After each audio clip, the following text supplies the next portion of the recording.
अस्सलामुअलैकुम, क्या हाल है दोस्तों? खैरियत से तबीयत ठीक? मैं हूँ आपका अपना मलक नदीम अहमद और आप मेरा यूट्यूब चैनल देख रहे हैं नदीम सुच्चू। यार दोस्तों, आज आपसे एक बात करनी है।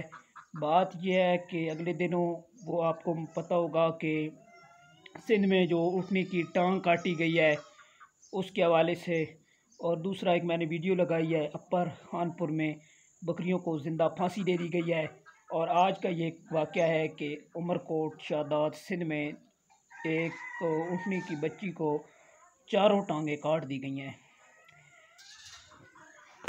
मैंने सोचा कि इस पर वीडियो बनानी चाहिए और मैं आज ये वीडियो इस वजह से बना रहा हूँ कि यार सोचो कि आप किस तरह ये काम करते हैं। खुदा की कसम, अगर जिधर कोई मुर्गा ज़बह हो रहा हो, गाय ज़बह हो रही हो, मुझसे नहीं खड़ा हुआ जाता, मैं साइड पर हो जाता हूँ, क्योंकि हमारे अंदर भी दिल है। लिहाजा जो दोस्त ऐसा करते हैं उनसे गुजारिश है, प्लीज़ यार आप ऐसा ना किया करें। आपको खुदा का वास्ता है, खुदा का वास्ता है, आप इंसान बने, हैवान ना बने।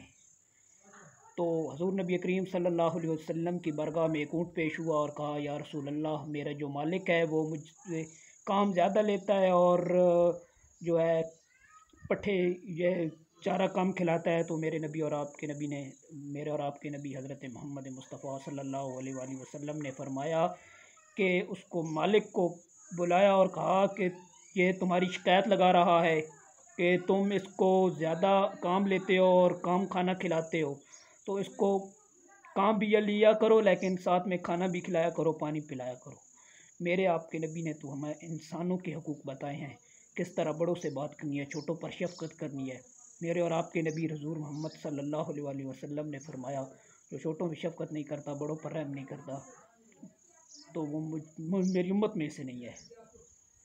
छोटों से प्यार करें और हैवानों के साथ भी उसने सलूक के साथ पेश आएँ।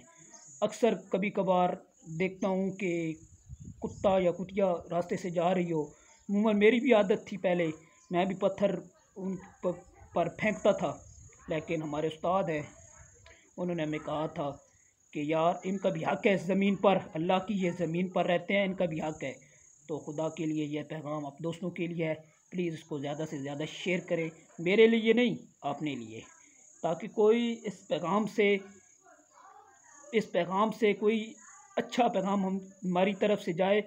तो यार क्या पता कि उनके दिल पर नरमी हो और हमारी वजह से वो सीधे रास्ते पर आ जाएं और तौबा तैब हो जाएं। एक औरत थी, बहुत नेक पाक थी, सिर्फ उसने बिल्ली को मारा था, वो जहन्नम में चली गई थी। और एक बदजान औरत थी, उसने एक कुतिया को पानी पिलाया था, वो जन्नत में चली गई थी। अल्लाह पाक ने हमें और आपको नमाज़ों की वजह से नहीं बख्शना। हम अगर ये इंसानों के हकूक़ बताएंगे, जानवरों पर ख्याल करेंगे, तो हमें जन्नत मिलेगी, साथ में अमाल भी हैं। अल्लाह ने फरमाया है कि मैं अपने हकूक़ माफ़ कर सकता हूँ, लेकिन इंसानों के, हैवानों के हकूक़ नहीं माफ़ करूँगा। तो आपसे गुजारिश है, प्लीज़, गर्मियों का सीज़न है, आप अपने घर में सड़क के किनारे कोई ऐसे मटके रखें ताकि परिंदे पानी पिएँ और जो आवारा कुत्ते होते हैं वो पानी पिएँ। तो ये मेरा मैसेज आप तमाम दोस्तों के लिए है, प्लीज़ इसको ज़्यादा से ज़्यादा शेयर करें, मेरे चैनल को सब्सक्राइब करें, शेयर करें दोस्तों के साथ। मिलते हैं नेक्स्ट वीडियो नाल, तब तक के लिए अल्लाह हाफिज़। सुनो, हंसते रहो, बसते रहो और लाले ने चैनल ਨੂੰ सब्सक्राइब करने रहो और पैगाम अगे शेयर करने रहो। मकसद सिर्फ यही भी व्लॉग असी रोज़ बनाने हैं, लेकिन इस तरह की वीडियो भी बनानी ज़रूरी हुई। लिहाजा तुसीं असां कोई नवा कंटेंट दसो जिस कंटेंट ते असी वीडियो बनाई है। बहुत शुक्रिया। अस्सलाम वालेकुम।